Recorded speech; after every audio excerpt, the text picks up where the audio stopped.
Assalamualaikum warahmatullahi wabarakatuh.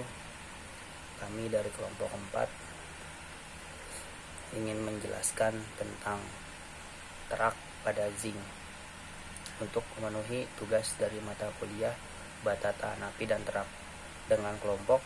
Yang pertama ada Patria Alvaris, yang kedua ada Jody Nur Kurniawan, yang ketiga ada Bagas Pramudia, yang keempat ada Riangga Purnawan Syardi.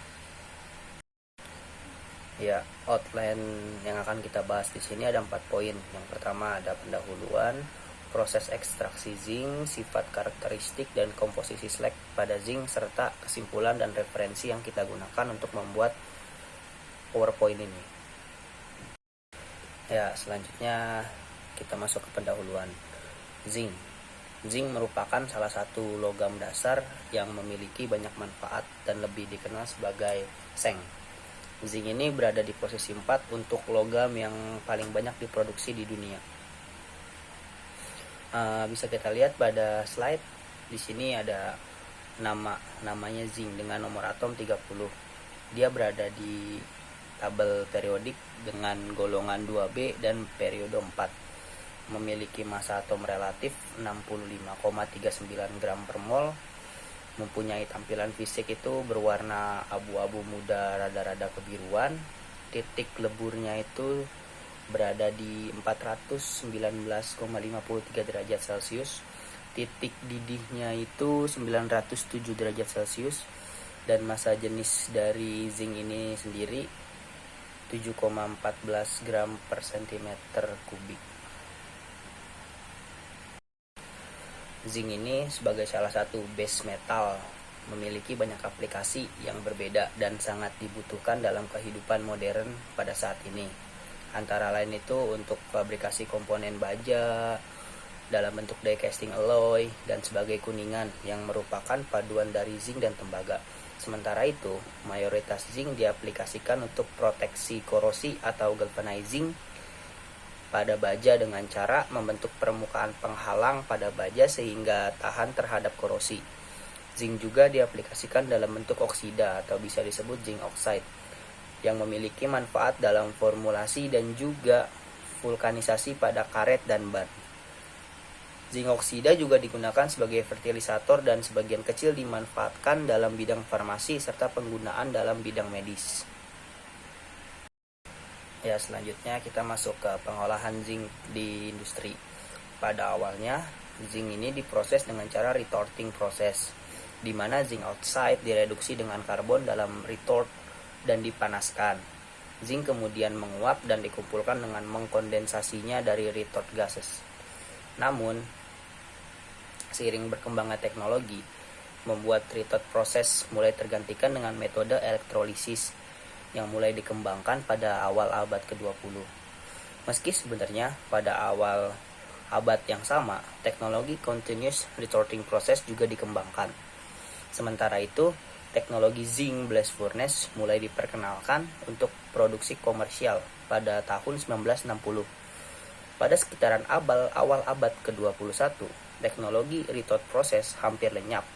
Dan penggunaan teknologi blast furnace atau yang lebih dikenal nih sekarang ini dengan nama Imperial Smelting Furnace mulai memudar.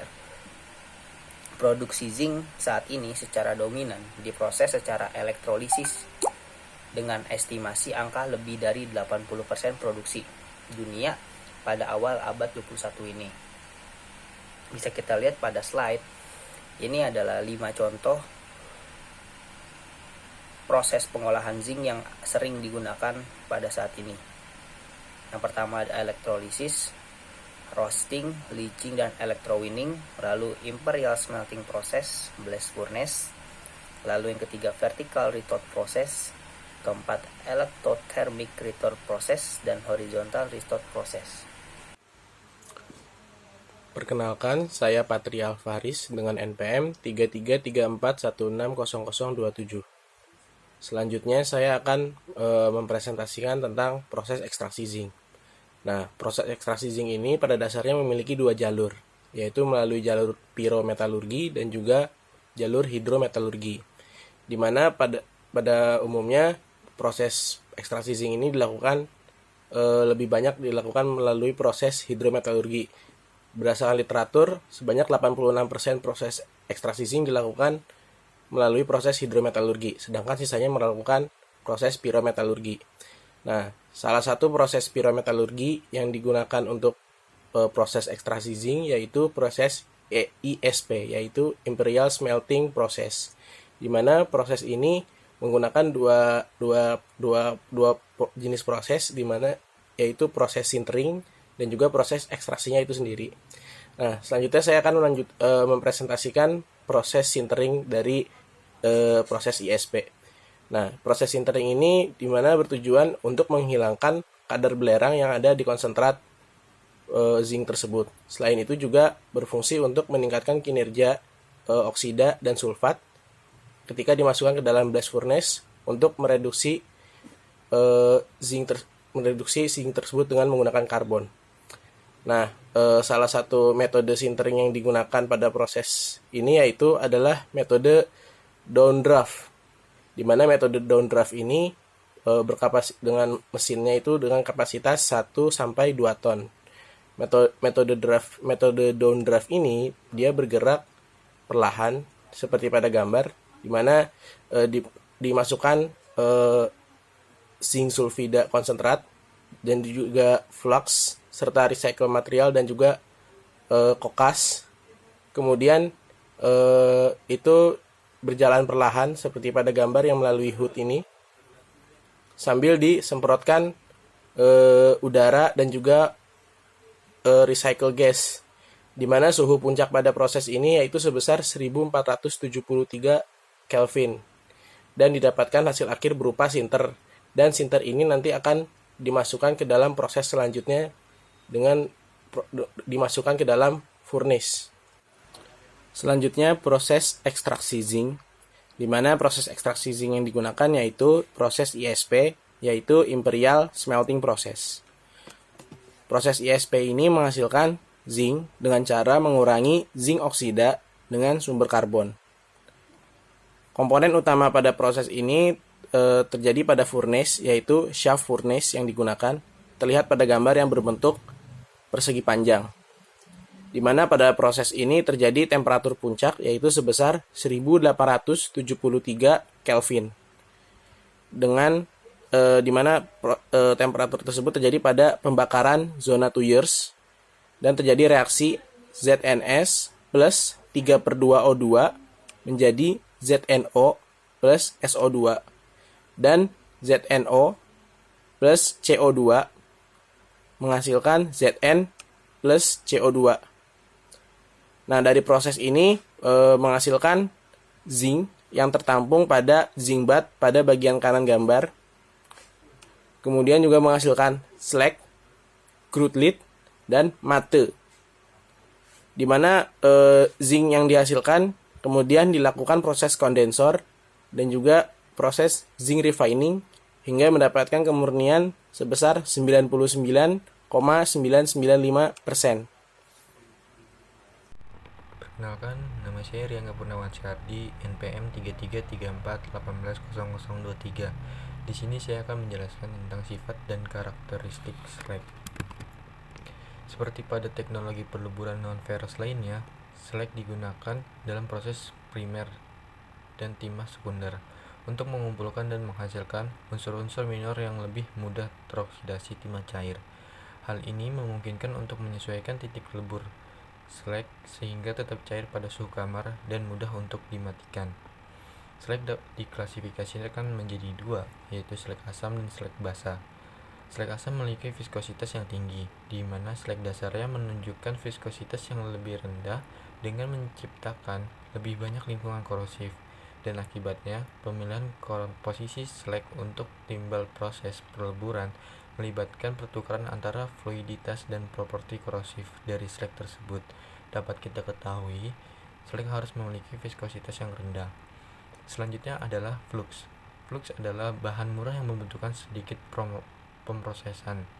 Yang paling umum yaitu silika atau yang bisa kita kenal dengan SiO2 dan batu kapur atau CaO yang diperoleh dari batu kapur atau yang biasa kita ketahui yaitu CaCO3. melalui proses kalsinasi. Slag tinggi atau SiO2 cenderung memiliki karakter fluiditas yang buruk. Ini karena ia suka mempolimerisasi. Aluminium oksida juga suka bergabung dengan silika dalam membentuk polimer ini. Oksida ini larut menurut reaksi ionik, yaitu SiO2 ditambah 2O2- menjadi SiO4 4-. Dapat kita ketahui susunan Si dan O bukan planar tetapi tetrahedral. Sejumlah unit ini dapat bergabung dengan Al2O3 untuk membentuk rantai panjang, dan inilah yang menyebabkan sifat slag menjadi kental karena rantai sulit bergerak melalui satu sama lainnya. Rantai ini dapat dipecahkan dengan menambahkan oksida seperti CaO, FeO, dan lainnya yang larut membentuk ion tunggal sebagai berikut.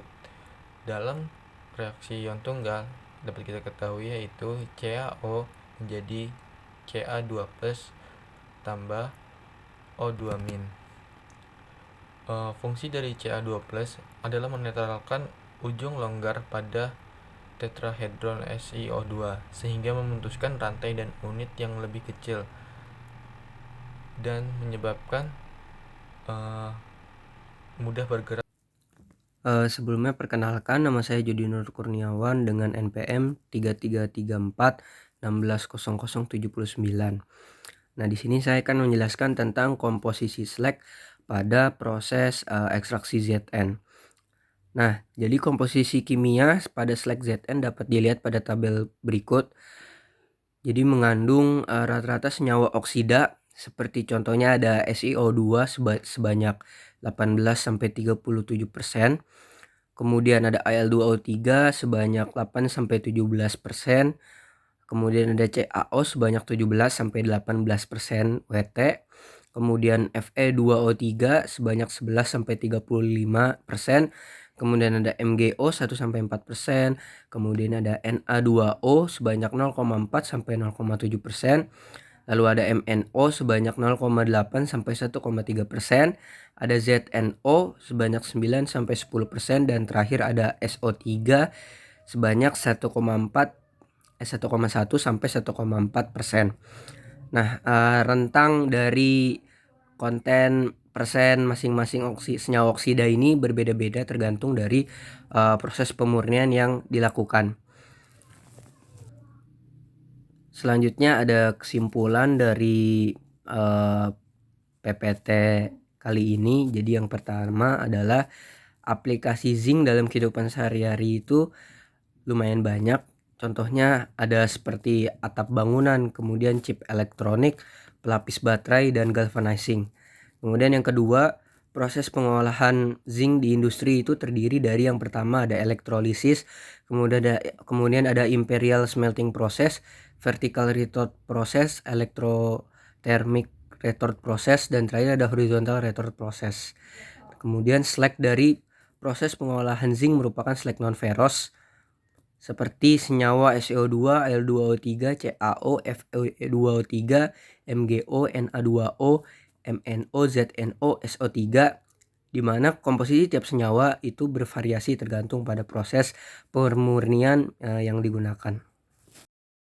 Selanjutnya ini adalah daftar pustaka yang kita gunakan untuk menyusun PPT ini. Yang pertama kita menggunakan dari website metalpedia.asianmetal.com, lalu juga dari website Gold Mining Geraha Chemical, lalu dari buku Treatise on Metallurgy dari halaman 534 hingga 624, lalu juga dari buku Lead and Zinc Production Treatise on Process Metallurgy halaman 671 hingga 700, lalu dari buku yang juga sering digunakan yaitu dari Habashi Handbook of Extractive Metallurgy volume 2, yang terakhir dari jurnal penelitian Creado MX Propis yang berjudul Alternative in Organic Binders Based on Alkali Activate Metallurgical Slag in Sustainable and Non-Conventional Construction Material Using Inorganic Bonded Fiber Composite, yang dipublikasikan oleh Woodhead.